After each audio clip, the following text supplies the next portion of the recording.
All right, everybody. Welcome into the My Beautiful Dark Twisted Fantasy Football Podcast. It's me, Alex Steele, accompanied by a previous champion, Michael Brown. Well, hello, everybody. And we're pretty excited to be doing this.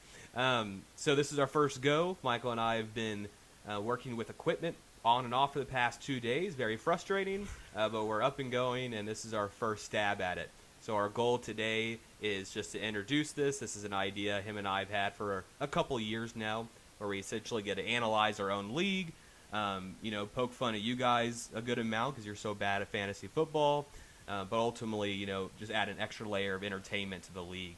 Anything you want to add to that? Yeah, I just want to clarify, this may not even be recorded right now because we've been so bad at the tech setup. So if you guys can hear us at all, that's going to be a win. If you hear feedback, I really don't care as the unofficial sound guy for right now. But yeah, no, dude, I'm excited.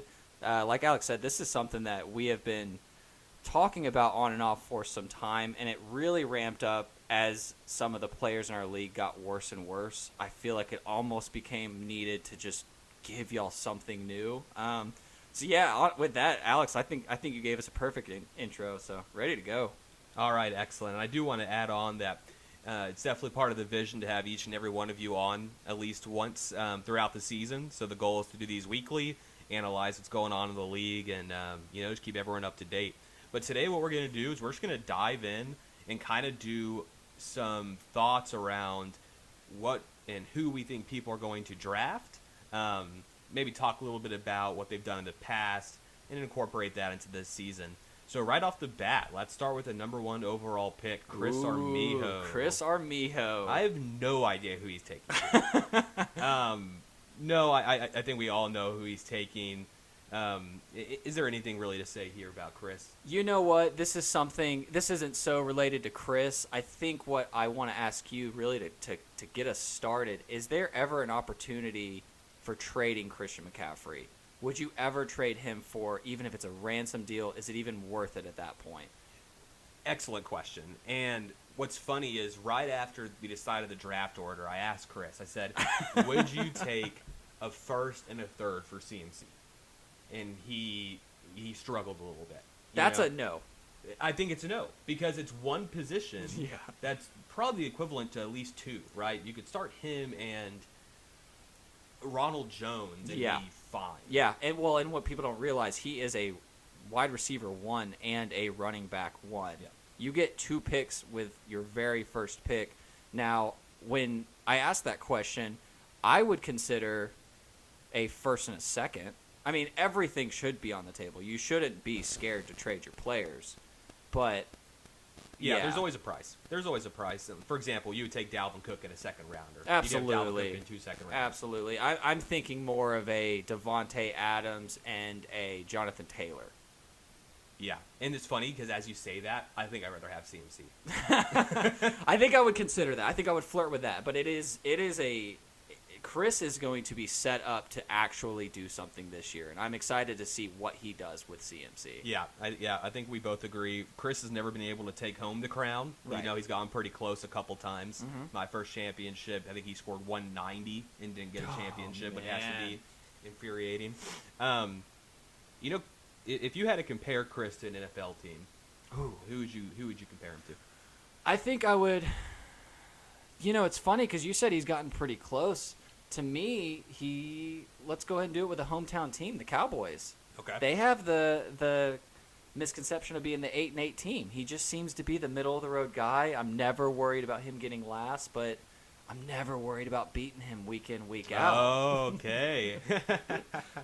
Well, I think that's a pretty good place to leave Raiders? it. Does Raiders fit him a little bit better? A little bit more. Okay, excellent. So let's move on to our champion, the self-proclaimed people's champion, a man that chased the ring for many years. You could argue that it's an asterisk of a win because of COVID, right? That's what people have been saying. It's not a respected championship, right. Really, is right. what the masses are saying. But Matt Ruiz. Yeah, what is there to say about Matt? I think, a blind squirrel finds a nut once in a while, and I'm happy for him. I think he needed it. I think he's always been the bridesmaid, never the bride, and he finally got it. Despite some mistakes that he made throughout the year, he gave me Antonio Gibson for next to nothing. Gave me Kareem Hunt in that deal as well, and so it was a interesting watching him take that crown. I don't know. How do you think he's going to approach this season as the defending champ, though? I'm interested. I'm interested to see if he's been able to do as much research as he did last year with the Astros going on. I know he's very busy at work. The good news is his first overall pick is easy. Yeah. Right? It's Yeah. kind of squared up. Dalvin Cook should be the pick there. I'm interested. And also, a lot of his success was from trading. He got Dalvin Cook from Austin. And I that's forget right. what Austin gave up, but Matt definitely won the trade in the long term. Well, Matt's a trader, and I mean that in the best way. I think Matt is not scared. He doesn't get stuck with his players. We have a thing in our league that we've noticed. I think you've pointed out before, where people find their players and they love them and they just can't get rid of them. Right. And like we were saying with CMC earlier, everyone is on the table, or should be if you're smart. So I think that's going to be really interesting. But yeah, I do want to ask you. We know CMC Cook, it's going to be 1-2. Is there any chance, say Jameis Winston starts for the Saints and we're not concerned about Taysom Hill for the long run, is there any chance Kamara goes 2? I don't think so. I don't think it should. I just want to hear if there was an argument. Sure. So I think that, I don't know if you've heard these statistics, but in general, they were saying that because no one had time to practice, there really wasn't a preseason last year, training camp wasn't there, so defenses weren't ready. So you had one of the biggest offensive output seasons ever. And so what I'm looking at is what teams are going to regress from that. What teams overperformed offensively? And I think Vikings are a prime candidate for that. And so if they do regress, and let's say that Mike Zimmer does what he wants to do and gets his defense better, which he does, right, then you probably have less offensive production as a unit, meaning Cook suffers. Right. Whereas in a full PPR, I feel like they'll just dump it to Kamara. They will, and that would be the best argument. You would also have to bank on Justin Jefferson taking another leap from an already historically good rookie season. Adam Thielen has to progress from, 31, 32. I agree with you. I think the Vikings offense is going to be valuable fantasy. I mean, I think Cook's going to obviously be a stud. I think both those receivers are going to be good. I think Irv Smith has a chance to step up as the tight end. I think they're still fantasy relevant, but I agree. If there was going to be one way to put Kamara ahead, it's got to be the regression of the Vikings and Michael Thomas being out. I think I couldn't agree more with you. I think they're going to dump it off to Kamara. He's going to have the biggest workload he ever has because he's never been, he's always had Latavius Murray, too. So I think it's going to be interesting to see. But yeah, I'm with you. It's CMC Cook. It's really not even close this year. Yep, I agree. So let's move on past Matt. We know he's not going to repeat. Let's not even worry about it. Who's pick 3? Who we got here? Austin? Yeah, Austin Reeby. All right. Former champ. Yeah, a long time ago. I think the Berlin Wall was still up last time Austin won the championship. I even see a note here. You put past his prime, ? Talk to me about that. I just think it's a valid question. I think, like you say, it's been years since we've seen it. I think Reagan was president. I just can't remember even what was going on in that league. I know Tony Romo was still in it. I mean, what's to say about it? He's got to prove this year that he's legit. He didn't even make playoffs last year. So we've seen a regression from his very first year all the way through. It's going down, down, down. So I'm interested to see. I think he's set up for this 3 spot in a good position because, staying on theme with 1 and 2, I think Kamara is the clear-cut number 3 pick. I think maybe there's some debate with Saquon, but I'm interested to hear what you think because for me, it's pretty obviously those first 3 and then everyone else. Yeah, I couldn't agree more. I think when I talked to him, he was considering Zeke over Kamara, which I think is a little bit of a hard knocks bump. Yep. And you just know what you're getting. Yep. But I'm not going to sacrifice the guaranteed production that comes out in Kamara. Right. Don't screw it up. Right. But other than that, no, you're absolutely right. Austin, out of everybody's graph in the league, is by far the most linear, pointing down. And depressing. It's depressing. That's the word I would use to describe it. It's plummeting. It's plummeting down. It started at the top, and it's gone worse and worse every season. So I do have a question with the Zeke Kamara, and I don't think that these are the perfect examples to ask this question because I think Kamara has a floor. But I think the draw to Zeke from a non-biased standpoint is that just high floor with that offensive line, the good running game, the commitment to him, good offense. Just in general, what is your perspective, not just in the first round, but overall in finding those high value versus those high floor players? Is it something where you just pick and choose your spots? Is it only in late rounds you go for the big boom, big bust potential? I just kind of want to hear your perspective on boom bust players. Yeah, so the age-old saying that says, you can lose your draft in the first round, I think stands true. Right? Yeah. I would compare Kamara and Zeke's floor is the same. Yeah. With, I think, Kamara's ceiling being higher. I think there's actually more risk to Zeke. Even though the offense will be better, there's a world in my eyes where Pollard gets an annoying amount of work because he's so efficient. If Zeke does, for some reason, continue to fumble, you're going to see him get less work, whereas there's no world where Kamara is losing work. Yeah, and I think game script's going to help in the Saints' favor as well, thinking this through out loud. I think the Saints' defense is significantly better than the Cowboys' defense. I think the Cowboys are going to find themselves throwing it in a lot of games late. And as good as Zeke is catching out of the backfield, I mean, he's not going to be a primary target over Cooper, CeeDee Lamb, and then Michael Gallup. Yes, Michael Gallup on another team is a one. Right. Right. And so why would you throw it to Zeke? Right. I agree. Yeah, so I'm with you. I think those top three pretty set in stone. I think, that's how we're going to see it too. I don't see anybody trying to be fancy with it. So okay, all right, I agree. Let's move on to Nathan, and I'll go ahead and start with this. I don't know what it is about Nathan, and I don't know where this comes from, but I strongly believe in everybody's mind that they believe he's associated with Derrick Henry. It's not like he's had him every year, but when you think about Nathan, if you had to pick an NFL player, I think you picked Derrick Henry. You picked Derrick Henry. Almost slept on in some ways before this past season, was a little bit underappreciated as a player. Maybe to put fantasy football aside, I think Derrick Henry was just kind of seen as another running back when that man is just, a tank and underappreciated. But it's weird how fantasy managers can marry themselves to players so organically too. Yes, and that one seems to line up perfectly. So I have no doubt in my mind he'll take Derrick Henry. Yeah. If he doesn't, it'd be a shock to me. But Nathan plays it safe. Nathan's been burned by trading in the past. You've had a lot of, after the things you've done to Josh, after the things I've done to CJ, other players get scared. Other players don't want to trade, which, I truly believe you cannot win a championship unless you're actively trading. Absolutely. But I think Nathan is one of those people that is just very wary of trading. Now, did he give Matt Derrick Henry at the end of last year? It's funny, as we say, he's married to Derrick Henry. He parted ways with him to help Matt. Yeah. And I cannot remember who he got in return. I think it might have been Nick Chubb. So it was one of those rusher for rusher trades, but there was someone else involved with Nick Chubb. I think he gave Matt a good boost going into the playoffs. Absolutely, because I remember Derrick Henry's end of season schedule was very easy. It's like Jacksonville, yeah. Yeah. But won't spend too much time on Nathan. I believe Derrick Henry wouldn't shock me if he ended up with Tyler Lockett. Anything you wanted to add there? He loves his Tyler Lockett, and he'll get that good 30-point game and then a bunch of fives, and then he'll be happy with it. Yeah, Nathan will be in playoffs and be okay with the first round exit. So let's move down to Logan. This is kind of the dream scenario for Logan because it's been decided for him. Absolutely, you took the thought right from my mind.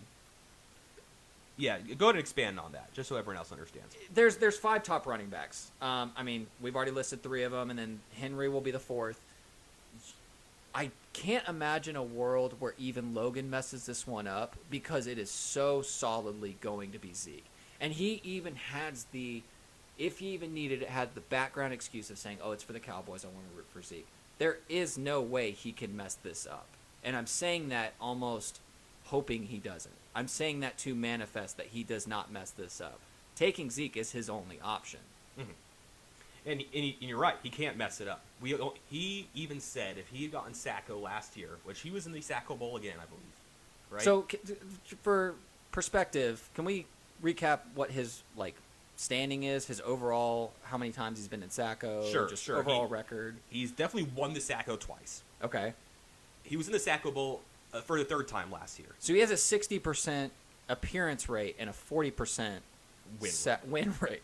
That is correct. Yes, that is correct, which is it's an abysmal. No, that's right? historic. Honestly, I take a different approach from you. I think it takes real fortitude and perseverance to stick around with that much turmoil. He is the Detroit Lions. You asked me teams earlier. He is the Detroit Lions of this league.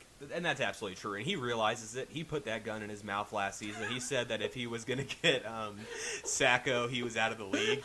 So we were all happy that our current Sacco took that hit. We didn't want to lose Logan. But he's bad. And I think he knows that. And in order for him to avoid it, he's going to take the guaranteed running back value right there. He's going to take the Zeke or, if, for God knows what reason, when the other four fall to him. There's no Tyreek Hill. There's no chance. And I'm thinking this out loud. There's no chance he takes Tyreek Hill or Devontae Adams. I don't think he has the skill set to pull that off, and I think he knows it, and I think he should go with the safe option. I think it's safe. I think that's the right move for him. Yeah. Do you remember whenever we were doing the Smash Bros to decide the draft order, and he showed you his mock draft after we figured out our order, and he had done a 10-team league mock draft? Yeah, I do remember this, and I remember going, holy shit, Logan's figured it out. Because it didn't say 10-team league, and I saw a pretty stacked lineup, and then we looked at that, and I then thought, how could you draft this with only 10 people in your league? So he went right back down. So we need him to figure out how many people are even in the league. Hey, before. Logan, there are 12 people in this league. Okay, there we go. Yep. So you got Save it that now. note. All right, so let's move on. Let's move on to me. So I'm going to tell you, Michael, I was split to the core with this pick. Split to the core. Because running backs are scarce this year, and I'm in a bad spot. So I was thinking, okay, Devontae's elite. In my opinion, he's the number one wide receiver. Do I just take that guaranteed production? Mm-hmm. Do I go for a PPR guy with Eckler, right, and just kind of secure up that running back spot? And the tiebreaker for me, the one that really drove it home, was the guy picking after me. Ooh. Because I think we're ready to see something new with this guy. I think he's ready to prove something new, too. I don't know if he is, because he sent me a mock of his, and he took Devontae at 7, and I said, why do you think Devontae's going to be there? He was like, I think someone else is going to fall to you. You're going to let Devontae fall to me. Yeah, see, and that's just poor planning on his part, and that's not to be unexpected. Why would he consider that? Because I think you told him during the draft order that you were going to take him. Correct. So now it's just wishful thinking, and I don't feel bad for him, because why would you mock draft where you already know people are going to go? It's just it's absurd. Exactly right. And he sent me a text saying, let's collude a little bit. I'll give you $20. That's a desperate man before the draft even happened. It's still Bell Man. And it's still Bell Man. So we know what he brings to the table. Anyways, that should give you a pretty good insight into who I'm going to take at 6. I do want to ask you some questions about your drafting perspective, because I think you're really where the turning point is, which makes sense because anytime there's a non-running back taken off the board, that's really where things open up. I totally agree with you. I think Adams is the move here. I think there's arguments to be made for other people. I think this is where it gets really to what your comfort level is. I'm wanting to know, did you ever consider taking Travis Kelce at this point? And I want to kind of explain why that would be a thing. I think when you're drafting at this spot, you're only playing catch up for the first 5 picks with the people who got the top running back. So if you were to get Austin Eckler, like you say, he doesn't really live up to those first 5, so you're really just playing catch up from the very get-go. Whereas Devontae Adams, you get the number 1. With Travis Kelce, you get the clear-cut tight end, borderline cheat code. You're going to have something different. Was that ever something you thought of? Is 6 just too high to justify that? I kind of want your thought process for that. Yeah, I struggle in general with taking tight ends in the first round because you're having to start 5 other skill positions. Yeah. And even though at the end of the day you're kind of adding all those point totals together, I feel like it's easier for me to get a higher point total on a consistent basis if I'm loading up on those 5 skill positions in my first 5 Well, it's rounds. more bullets in the chamber, and I think you're right. I think you should look at it in buckets. I think you should look at it, running back bucket. With CMC, anything you get with your second running back is going to be the cherry on top for that bucket. And so that's kind of how I've always looked at it, is just making sure that those fit. So I agree with you. I think receiver is the option here, even though this receiver class is really deep this year. Devontae Adams is barring injury, going to pace the league. Yeah. So. And to piggyback off you, it is deep, and I think that's why people are willing to punt it. But what you're going to find is a ton of inconsistency at the wide receiver spot. Mm-hmm. And most people start 3 wide receivers. And so if your wide receiver 1 is Chris Godwin, I think you're going to be very disappointed in your team. But anyway, so yes, at that point, I've taken Devontae in this hypothetical situation we've mapped out so far. So now I've taken Trenton's biggest prize, right? This man is collapsing in on himself like a dying star. What do you think he's doing? Where's he going? Ooh, that is a good question. And you know what? It'd be doing the service to try to pinpoint him into one thing. I think this man is a true wild card in this draft. I think he's going to go AWOL when you take his bread and butter. I think it's almost like that you ever see people who get in a relationship and they're so dependent on that other person, and when they break up, they don't have anything to do. Their identity is gone. I think we're going to see an identity crisis for 2 minutes when he has to pick. I think what he does here, I think he takes Tyreek Hill. Okay. I think his mind is set on Devontae Adams. I think he's still holding out for Devontae Adams. When Devontae Adams is pulled from him, he's going to find Devontae Adams' cousin or the sister and try to date that person instead. So I think he's going to take Tyreek Hill, who's the clear wide receiver number 2. It's not a bad pick necessarily. I think he's just going to have planned for a receiver in round 1. He's going to stick with receiver in round 1, and he's just going to go from that. I don't think he wants to do anything too drastic. I think you're probably right. I could see a world where he grabs Aaron Jones because he's just so weirdly connected to that team. Yes. That he didn't grow up supporting. No, he lived, thousands of miles away? Yeah. It's literally he lived thousands in of DFW. yeah. So it's weird. But I think you're probably right. I think he would take Tyreek. Do you think it's a good pick there? It's not the pick I would make, and I'm hesitant to even give my opinion on that because I think as we're recording it, we're wanting them to listen to this beforehand. Sure, we're getting pretty close to your pick here. Yeah, so. we're getting pretty close to my pick. I think what I'm going to say is I don't think he's going to ruin his league. You've already said the saying, but you can't win your league in the first round, but you can lose it. You're not going to lose having Tyreek Hill on your team. You're probably right. And at the very worst, he'll be able to trade him for a king's ransom if he wants to get that running back. Okay, I agree. Last question on Trenton. Last year, he was clearly afraid to trade. Yes.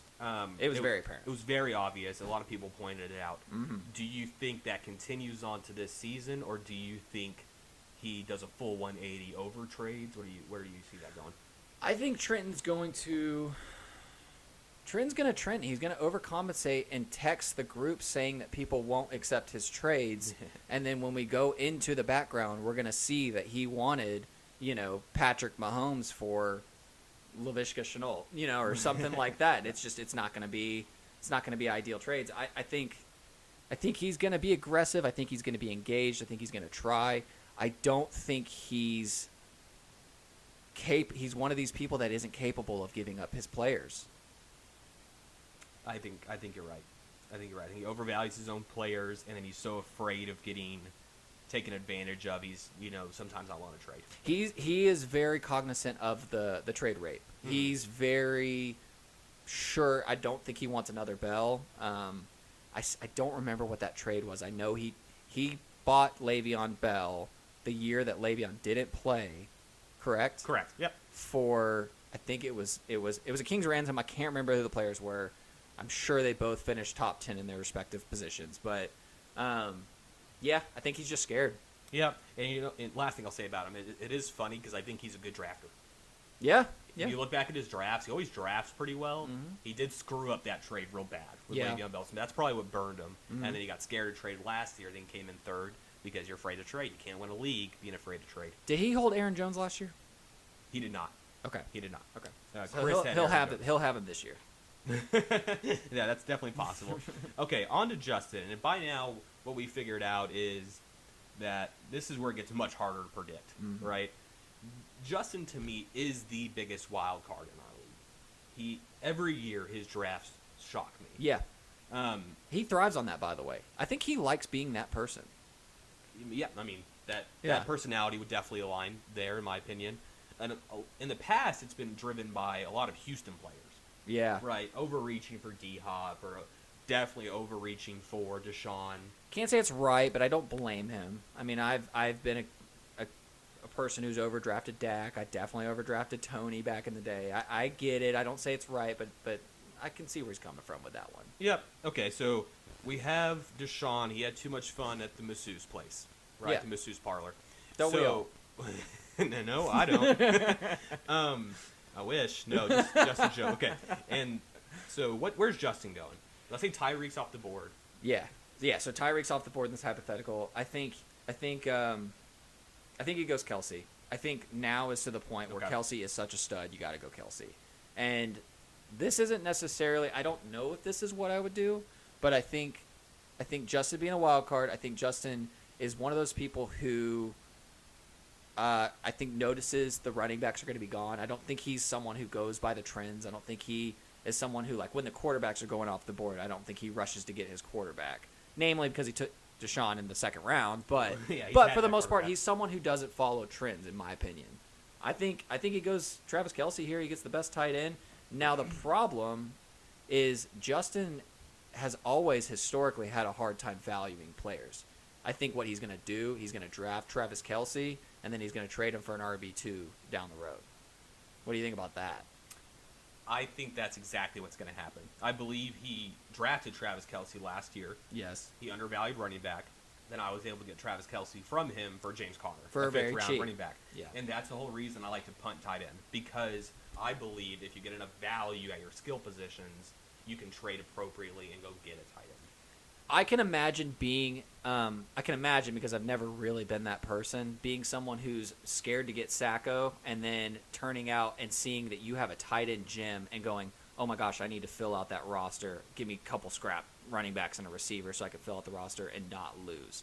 I think people who own tight ends and then nothing else are just going to end up trading them because they have to fill out that roster anyway. So I think I totally agree with that one. Yeah, and he kind of texted that nugget to us of, I'm just trying to figure out how I can go 8 rounds without drafting a running back or Yeah. something. So it definitely seems like he's about to attempt the zero running back strategy. Yeah, he tipped his cards. Which is tough. So maybe he'll be starting James White and Giovanni Bernard week 1. We'll have to see. God bless you, Justin.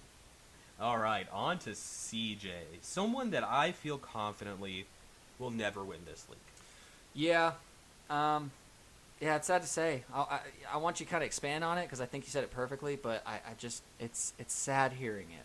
Yeah, he's just a guy, and I think you had a pretty good analogy for it, but he essentially is always just 100%, has super high highs, so pumped after drafting. Absolutely, yeah. I mean, he looks at that team like he just put together the 85 Bears, and it's going to be a guaranteed championship. Borderline licking his lips post-draft. I mean, it gets pretty R-rated with what he's looking at when he looks at his board. For those that are listening, and CJ specifically, I hope you hear this, fantasy football is a roller coaster in a big way. You know, there's ups and downs.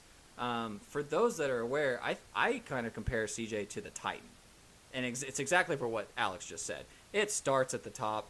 It doesn't go anywhere but down. And throughout the season, I think you just see he gets beaten down, he gets depressed, and then he's one of those guys that overvalues players, and so he gets bogged down with trades, and then it's no fun, you know, and it's hard to watch. But yeah, he loses gas really quickly. So it's like a few weeks in, things aren't going well for Siege. Siege is start looking towards next year. yeah. Anyways, so CJ prove us wrong. I don't think he will, honestly. But who's he taking?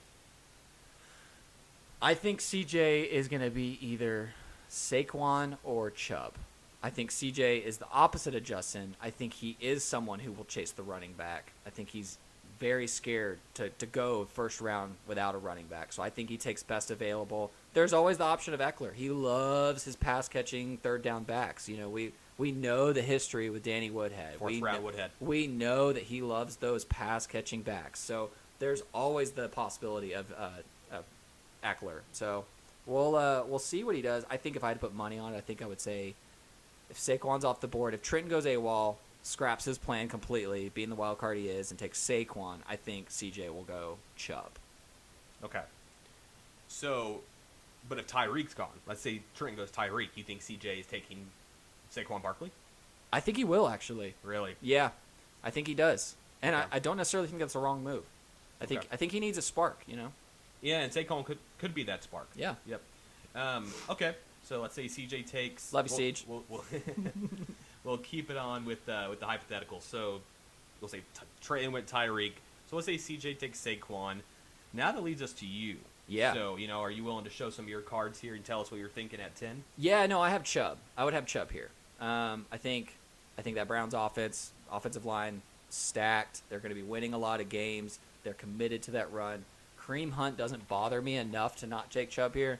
I think Chubb is the move, and I think there were other considerations. I think Diggs, if I wanted to go the wide receiver route, Diggs is justifiable here. I even think DeAndre Hopkins is justifiable. I think DeAndre Hopkins is still an absolute stud. But I think Chubb is someone who I had higher rated than some of these running backs that have already been put off the board. So that would be my guy. And Okay. it's not too much of a debate for me. Gotcha. So why Chubb over Eckler? Why Chubb over Aaron Jones? Yeah, I would think Eckler's the second option. So it would be between Eckler or Chubb. I think Chubb is guaranteed 20 touches a game in a red zone. He's more of a red zone target for those goal line touches, cramming it in. And I think that what I was saying earlier with the winning late, I think he's just one of those fourth down running backs, much like Derrick Henry, that just dominates in the fourth quarter. I think he's poised for a breakout season. Eckler scares me a little bit, and this may be unjustified. His frame is tiny. He's pass catching dependent, and I don't think he gets those goal line touches. There's something about the team, the Chargers, that doesn't want to give him the goal line touches. So that's kind of a tiebreaker. And then he's coming off a significant injury. I know Chubb was injured last year as well, but I think Eckler's injury was a little bit more significant. I just think there's a little bit more safety with Nick Chubb. Okay, I can see that. Yeah. All right, so we say you take Nick Chubb. Now we're to Brandon. Brandon's a guy that probably should have won the championship last year. Kind of choked throughout the season. Couldn't capitalize on his trades. Made some poor trades. But drafted really well. Yeah. Drafted Justin Herbert. He had a couple other gems in there. Jonathan Taylor. He drafted Jonathan Taylor very late. Jonathan, yeah. So who's Brandon taking? Is he taking Jonathan Taylor? Yeah, I think, man, I haven't even thought about this one too much. I think he does keep the running back trend going. I know he wants Travis Kelce, but I don't think Travis Kelce falls this late. But in a hypothetical world, he takes Travis Kelce. In this mock draft, I think he is going to take. Man, I'm thinking this out loud. Give me some names because I'm struggling with who I think he would actually be sold on. No, I think he takes Eckler.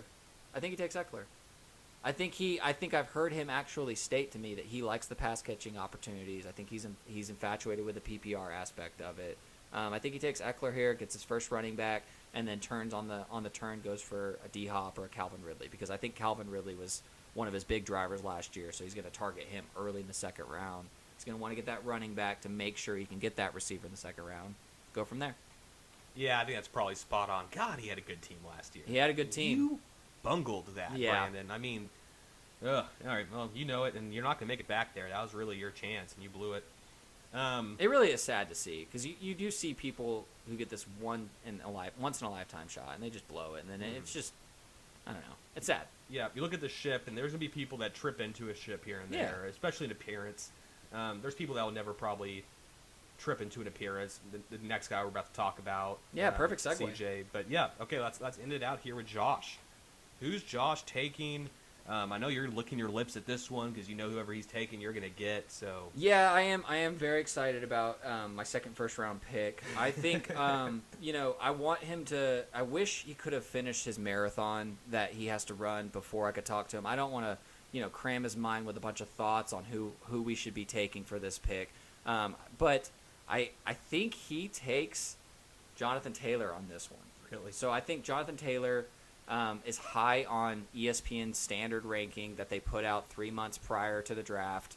I think he's going to look at that with 100% dependency. I think they have him a little bit overrated. I don't think Jonathan Taylor is that guy that is really going to win him the league or anything. But you never know. And I think he's just going to rely on ESPN's mock draft. I think ESPN has him at 8 right now. So he's going to think he gets a steal with that, and then he's going to just get his running back and go from there. I agree with you. And that rounds out our mock here. So that's our predictions for the 12 My Beautiful Dark Twisted fantasy football players and who they're going to take. Let's close it out with just a couple fun questions pre-draft. My first one's going to be, what is the earliest round that a quarterback goes off the board? Who takes him? I think it's second round. I think if Justin doesn't get Kelsey, I don't think Justin is crazy enough to take Kelsey than Mahomes. I definitely think a quarterback goes off in the second round. I think I'm going to give it to... I think I'm going to do Austin. I think a quarterback Really? slides relatively late. I think it could. I think Justin is crazy enough to think it's a good stack to go Kelsey and Patrick Mahomes in the first and second round. It'd be fun until you look at your running backs. But And boy, your wide those receivers. Chiefs games would be fun to watch. Yeah, that would be a good amount of points. So that's my guess. And then last question, how early does Najee go? Who overdrafts him? Again, Najee's going to go in the second round. I think Brandon takes him. Okay, and I'm sorry. I know I said Najee. I'm thinking of a different rookie here, Kyle Pitts. Kyle so Pitts. Najee should go in the second round. Where will Kyle Pitts be overdrafted? Kyle Pitts. Man, if I don't take him in the fifth, I think he'll go in the fourth. you think he'll go in the fourth? I think Nathan might.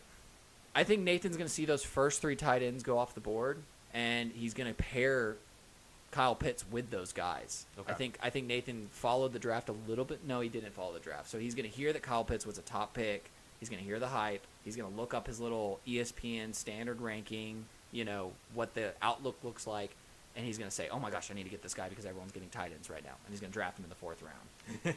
And That's probably spot on. It'll be towards the back, so he'll feel justified with that. But, yeah, I think Nate's going to get himself a rookie tight end. All right, my guess is Trenton, because Trenton loves some hype. All right, so we'll go ahead and close it out there. I think that was a pretty good first podcast. Thanks, everybody, for listening. We look forward to doing these weekly, and we're excited for the season. Thanks, guys.